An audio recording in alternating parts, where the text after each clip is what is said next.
so fucking exhausted. Yeah, what's the week been like? This has been a brutal week. Brutal week. I mean, they're all hard, but just exhausted. I mean, I'm working all day and most of the night, and we're in a real bottleneck right now in the case, and if we can just get through this one bottleneck, we're gonna see the end, like right over there. The problem is Texaco, the locals for Texaco are fighting for their lives right now because they know that their personal careers, reputations are on the line if we get through this bottleneck and get to the end, which we think we can do in a few months, and they're trying to stretch it out several more years after 15 years of litigation. They had a press conference this week, 2 days ago on a Thursday, in this very secret location because they didn't want anybody there who wasn't completely friendly to them. And the local AP guy took the bait and wrote a long story and quoted them threatening the judge, trying to recuse the judge because the judge isn't ruling in their favor. They're still trying to make us do 64 inspections that we had originally asked for but decided we no longer needed to do to prove our case.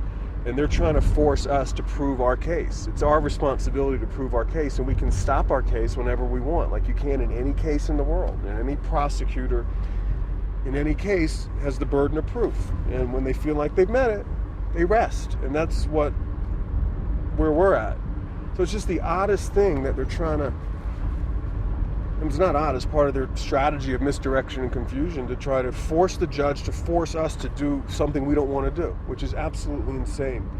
But just that process of trying to litigate whether or not they can do that has taken like 6 or 8 months. And we're just sitting here still. And that's their entire strategy. It's just that this thing never ends. And, I think their legal strategy can be boiled down to one concept. It's like they are the type of people who would go into a football stadium that is completely full with people, 100,000 people, and light a bunch of smoke bombs during the game and create complete panic and confusion to such an extent that you'd have to stop the play on the field. And that's what they're trying to do in this case right now. They're trying to create so many smoke bombs, so much confusion, that you just have to stop until the smoke clears. And they hope the smoke doesn't clear for years. And they can plant enough smoke bombs to do that. And when you have a judge who's not that strong and you have a court that's institutionally weak, it's effective. It really is. And it is demoralizing to me. I literally did not sleep very well last night because I'm extremely aggravated and upset. Because I can take losing the case. I cannot take losing the case for reasons of corruption and violation of professional ethics. And that's what they do. And I just that would just destroy me. But it's what we have to deal with every day.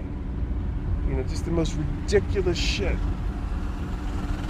Well, wasn't the judge supposed to be handing down some kind of a ruling last week saying that the judge was supposed to hand down a ruling weeks ago to order the global peritaje, which is the final phase of the case, the damages assessment. We're 3 months away, but he won't order it because they're claiming we have to do our 64 inspections first, which we're not going to do. That's another 5 to 7 years and another $5 million of expense, and completely, utterly unnecessary, which is why they want it done. So how do you fight back on that? You fight back the same way they fight, unfortunately, which is you push. You talk to the court, you talk to other judges, you talk to journalists, you talk to influential people who talk to the judge. It is the most ridiculous legal culture. I have to say, it's just utterly ridiculous the time you have to spend on non-legal stuff to get a legal decision made. And it's just a pathetic situation, and it reflects, unfortunately, where the country is at on a lot of issues.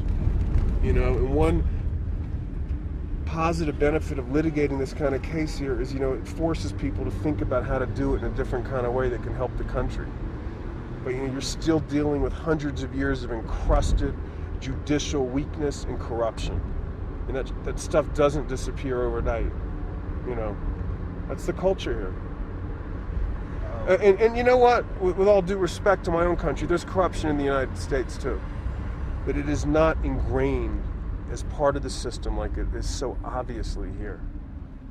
You know, I'm talking about everyone from this lowly secretary in the court is doing everything she can to slow the case down. Like, where's that coming from? And the judge has no power over the secretary. It's so crazy. You know, because she's a career employee who has her own power base. It's just insane. So we have to go meet with these people in Quito, the body of judges that oversee all the judges in the different courts around the country, and explain to them that, you know, that what Texaco's doing and making all these charges against the judge is complete BS and has no base and is part of this strategy. And, you know, Texaco's already met with them and they're all confused and everyone is paralyzed and nothing gets done and it all gets delayed and all the smoke is around, and that's exactly what they want. Confusion and delay. And they're getting it right now. Before we get there, can you just tell me what this meeting is about? Was that a good interview? That was very good. Okay. I'd like to keep going on it, but I want to just get this out of the way before. You don't need it anymore. You already have 250 fucking hours. Today is a very important day because we're meeting with our team of Ecuadorian technical people and our American consultants to figure out how to, you know, pull all the information together for the final report we're going to submit to the court that is going to ask for damages that will very likely be in the multiple billions of dollars. So, you know, no one's done this. You know, this is interesting intellectually, interesting politically. No one's tried to attack a problem of this magnitude. And you know what? We have the privilege of trying to think it through and figure it out. And not only the privilege, the obligation, the duty, and it's a requirement we do this, you know, in terms of finishing the case. You know, there's all sorts of cultural issues. You know, Charles Champ is this guy I've been working with on the cleanup. I really like him. I don't know how he's going to function here in this kind of situation. He doesn't speak Spanish, and I know Luis and Pablo, you know, they generally don't like Americans. I mean, I just have to, you have to put that out there. They don't, at some visceral level, they don't like people from my country.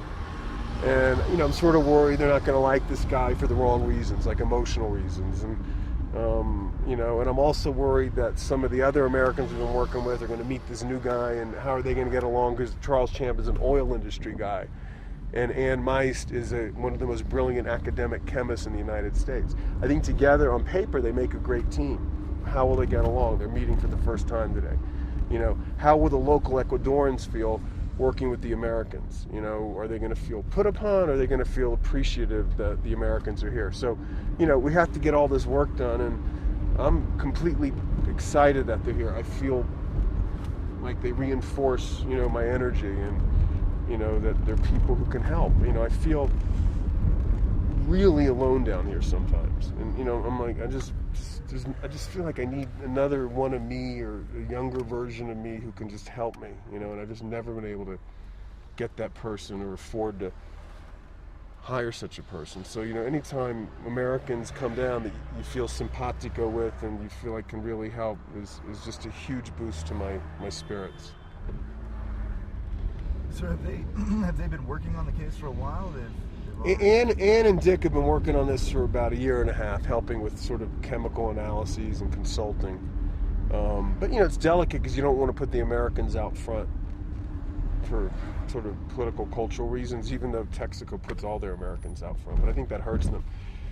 But they've been out of it now for like 6 to 8 months because we didn't really have the money to keep paying them, you know, so we had to sort of, they just couldn't come down. So, but now we're at a point where it's put up or shut up, and we have to make it happen. So, you know, which is another reason right now I'm trying to get people to help us fund the case. You know, I mean, I'm going to London in 2 weeks to meet with someone who I think hopefully will make a major donation, you know, that'll make this last phase of the case run really fast. You know, because what slowed us down in the past a bit is the fact that we haven't had the money to pay people, so we don't move that fast. It's not just Texaco, in other words.